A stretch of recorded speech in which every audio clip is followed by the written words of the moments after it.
এই যে এই ছেলেটাকে তোমরা দেখতে পাচ্ছ, এই ছেলেটা একটা কাজ করেছে। কী করে কাজ করেছে? 350টা ভিডিও এসে 350টা কিসের ভিডিও?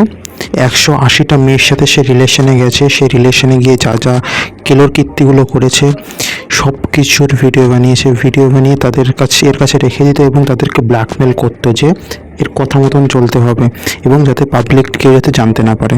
ঠিক আছে, 180টা মেয়ের সাথে সম্পর্ক ছিল। ভালোবাসা, এখন তো ভালোবাসা সব বিভিন্ন রাস্তাঘাটে অ্যাভেলেবেল আছে। ভালোবাসার ট্র্যাপ মানে এখন ভালোবাসা এই ওয়ার্ডটাকেই দূষিত করে দেওয়া হয়েছে। আগে এই ভালোবাসা ওয়ার্ডটা সহ এই ভালোবাসার গুরুত্ব অনেক ছিল, কিন্তু এখনকার দিনে শুধু যদি বলে যে ভালোবাসি বললেই বুঝে নেয় যে হ্যাঁ সে ভালোবাসে, এটুকু বললেই আদৌ ভালোবাসুক আর না বাসুক। ঠিক আছে, এখন ভালোবাসা এরকমভাবে সেই ভালোবাসা শব্দটাকে এইভাবে এতটা নিচু নেমে ফেলা হয়েছে আর কি আমাদের সমাজের দ্বারাই। এই জন্য বলবো সস্তা না, সব কিছু সবার সাথে এত সহজে রিলেশনে যাবে না কেউ।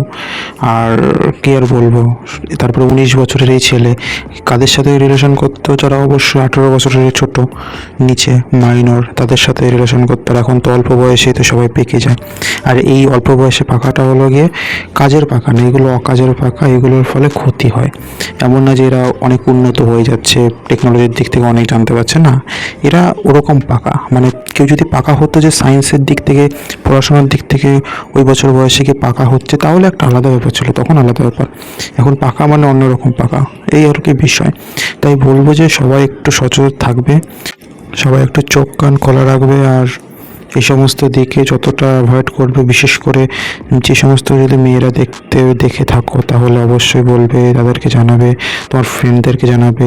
আর যদি কোনো ছেলে দেখে থাকো তাহলে তোমাদের বোনকেই হবে বলবে, জানাবে এই নিউজগুলো, যাতে তারাও এই সমস্ত দিক থেকে একটু দূরে থাকে আর কি।